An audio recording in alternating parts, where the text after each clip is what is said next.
பொதுவாக நாம் பார்க்கின்ற பொழுது தேவன் நம்மை கிருபையாக அவருடைய சாயலில் படைத்திருக்கிறார்.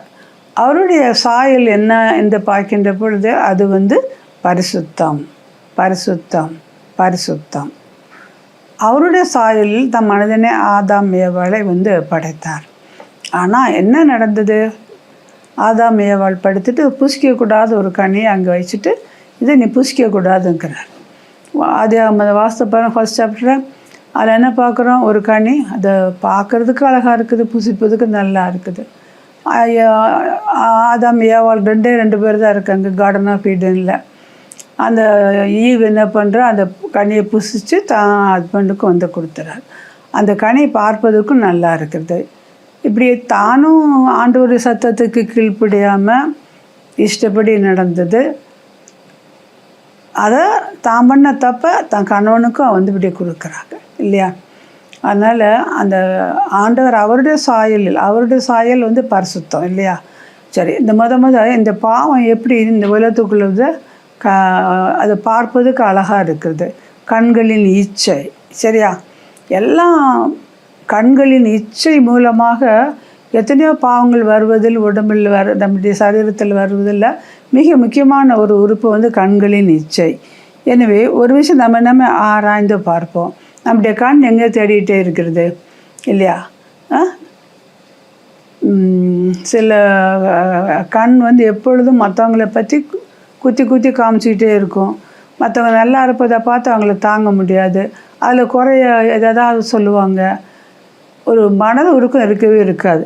எனவே இந்த 17-18 மத்தேயு 6 கண்ணானது சரீரத்தின் விளக்காக இருக்கிறது.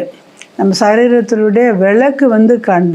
இந்த கண் எங்கே பார்க்குதோ அங்கே சரீரம் போகும். கை, கால், இருதயம் எல்லாம் அங்கே அப்படி போகும். எனவே கண்ணானது சரீரத்தின் விளக்காக இருக்கிறது. கண்ணை மூடிட்டு பாருங்கள், எத்தனையோ பேர் பாவம் இல்லையா? உலகத்தை பார்க்க முடியாதபடி அவர்களுக்கு இருக்கிறது. ஆனாலும் அதுலேயும் எத்தனையோ பேர் ஆண்டவருக்கு வாழ்கிற சகோதரர்களும் உண்டு. அதில் அநேக மக்களை நாம் காண்கின்றோம். அப்படியே இருக்கிறாங்க. ஸோ கண்ணானது சரீரத்தின் விளக்காக இருக்கிறது. உன் கண் தெளிவாக இருந்தால் உன் சரீரம் முழுவதும் வெளிச்சமாக இருக்கும் இல்லையா? ஒரு ஏஜுக்கு மேலே கண் பார்வையெல்லாம் கொஞ்சம் குறைய ஆரம்பிச்சிருது. அப்போ அந்த ஸ்பெக்ஸ் எல்லாம் அப்படி போட்டால் தான் அந்த கண் சரியாக இருக்குது. என்ன சொல்கிறேன் அப்படின்னா, கண் தெளிவாக இருக்க வேண்டும். எதை பார்க்க வேண்டும், எதை பார்க்கக்கூடாது, எப்படி பார்க்க வேண்டும், எதை திரும்பி கூட பார்க்கக்கூடாது அப்படின்னு சொல்கிறாங்களா இல்லையா? எனவே நம்முடைய கண் தெளிவாக இருக்க வேண்டும். எதை பின்பற்ற வேண்டும்?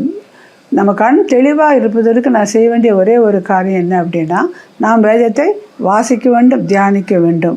ஸோ கண் விளக்காக இருக்குது.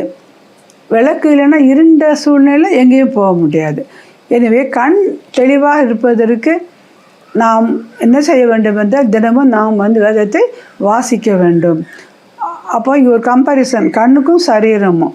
ஒரு சரீரம் முழுவதும் வெளிச்சமாக இருக்கும். எப்போ முதல்ல கண் இப்படி பார்க்குது, அது நல்லா இருக்குது, அது போய் வாங்கு அப்படின்னு சொல்லுது இல்லையா? உடனே உடம்பு அங்கே போகுது, கை அங்கே போகுது, கால் அங்கே போகுது, எல்லாமே போகுது.